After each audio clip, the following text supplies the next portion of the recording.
Hello बच्चों, let's read your question and here your question say, under colonial rule, why did the scale of hunting increase to such an extent that various species become almost extinct? यानी कि question बोल रहा है कि जब colonial rule आया था India में कॉलोनियल रूल का मतलब क्या है, जब ब्रिटेन के लोगों ने इंडिया में अपना कब्जा जमाया था और इंडिया को सब्जुगेट कर लिया था, तो इंडिया में कॉलोनियल रूल की जब इस्टेब्लिशमेंट हुई थी तो उस दौरान क्या होता है, बड़े बड़े एनिमल्स जो है उनकी हंटिंग बहुत तेज़ी से बढ़ जाती है।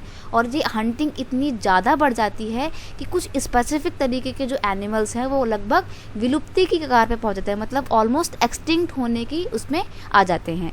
तो इस क्वेश्चन का आपको बताना है कि ऐसा क्यों था, क्यों लगातार एनिमल्स की हंटिंग है वो इंक्रीज़ हो रही थी। ये इस क्वेश्चन का की कॉन्सेप्ट है, ठीक है। तो उसका आंसर देखते हैं। Under the colonial rule hunting increased to such an extent that various species become almost extinct। बहुत सारी जो स्पीशीज हैं एनिमल्स की वो बिल्कुल विलुप्त होने को पहुंच गई थी। ऐसा इसलिए हो रहा था, there are various reason behind this. Number 1, the British saw large animal as sign of wild, primitive and savage society. देखो यहाँ पर आपको समझना बहुत ज़रूरी है कि ब्रिटिशर्स जो थे कॉलोनियल रूल में लगातार बड़े बड़े एनिमल्स को क्यों मारते थे, क्यों वो उनको पसंद नहीं करते। तो इसलिए क्योंकि जो ब्रिटेन के लोग थे, ब्रिटिशर्स जो थे, उनका ऐसा मानना था कि ये जो बड़े एनिमल है किसी काम के तो है नहीं, बेकार हैं, जंगली एनिमल हैं, वाइल्ड हैं, प्रिमिटिव मतलब पिछड़े हैं, और ये एक असभ्य सोसाइटी को, सैवेज सोसाइटी को दिखाते हैं। और उनका ऐसा मानना था कि ये एनिमल बिल्कुल बेकार हैं, क्योंकि क्या है, ये एनिमल्स जो है हमारे एग्रीकल्चर लैंड में या कल्टीवेशन लैंड में घुस के एग्रीकल्चर प्रोडक्शन को ख़राब कर सकते हैं। इसलिए ये बड़े बड़े एनिमल्स को पसंद नहीं करते थे ब्रिटिशर्स, और लगातार इनको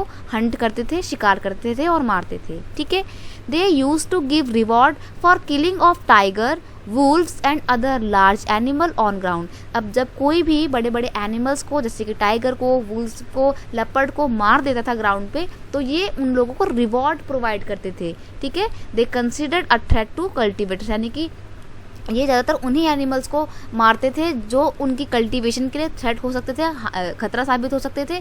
और जो इन बड़े बड़े एनिमल्स को मारता था ये उन लोगों को रिवॉर्ड भी प्रोवाइड करते थे। तो भाई इससे तो जो गरीब लोग हैं उनको एक क्या होगा, उनके मन में ये होगा कि हम ज़्यादा से ज़्यादा एनिमल्स को मारेंगे, और ज़्यादा से ज़्यादा एनिमल्स को मारेंगे तो ज़्यादा से ज़्यादा रिवॉर्ड मिलेगा। यही रीज़न है कि कॉलोनियल पीरियड में बहुत ही तेज़ी से जो बड़े बड़े एनिमल्स थे इनकी संख्या में कमी आई, इनको मारा गया, ठीक है।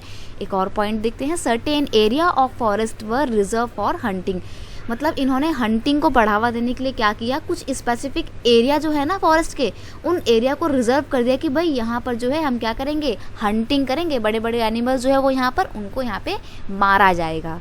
Around 80,000 tiger, 1,50,000 leopard and 2 lakh wools were killed during the 1875 to 1925। यानी कि इन 50 सालों के टाइम पीरियड में लगभग 80,000 टाइगर्स मारे जाते हैं, 1,50,000 लेपर्ड मारे जाते हैं, तेंदुए मतलब मारे जाते हैं, ठीक है, और 2 लाख के करीब वूल्स जो है वो यहाँ पे मारे जाते हैं। तो हम देखते हैं बहुत लंबे, मतलब बहुत बड़ी मात्रा में, बहुत ज़्यादा अमाउंट में बहुत सारे एनिमल्स को जान से मारा जाता है। इतना ज़्यादा मारते हैं क्योंकि वो विलुप्ति की कगार पे पहुंच जाते हैं। तो ठीक है, तो जो 50 साल के टाइम पीरियड में 80,000 के करीब टाइगर्स को मार दिया। आज हम कंजर्वेशन चिल्लाते हैं, सेफ टाइगर्स चिल्लाते हैं, लेकिन देखो उस टाइम पे 50,000, मतलब 50 साल के टाइम पीरियड में 80,000 अकेले टाइगर्स मारे गए, ठीक है। तो ये उस टाइम पे बहुत ज़्यादा एनिमल्स को ब्रूटली मारा गया था, बहुत।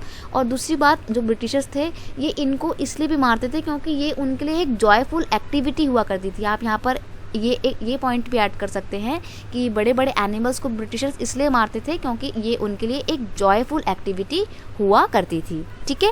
तो I hope you understand it well. Best of luck.